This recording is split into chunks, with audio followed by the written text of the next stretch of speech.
Sa akong kinabuhi, akong i-share ang kamaayo sa Ginoo. Mo ni nga madungog jud ninyo kung unsa ang tinuod nga kaayuhan. Moingon jud ko, nakaplagan ako ang kaayuhan, naa jud sa Bible ang tanan. Kung mobasa ta, kay ingon ang pulong sa Ginoo, aptik ni siya og buhi. Mo nang makaingon ko ba sa akong kaugalingon sa una sa wala pa nakaila sa Dios.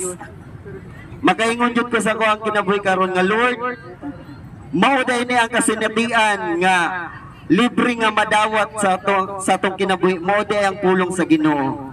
Kay sa una namati ko sa mga wali, sa bisan unsa nga mga sikta, dili ko makadungog sa pulong sa Ginoo tungod kay grabing jablo nga nagkupot sa akong kinabuhi.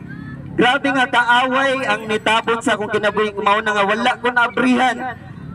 Mao nga pagtulunan tungod kay kining tanan ang mismo ang Biblia sa una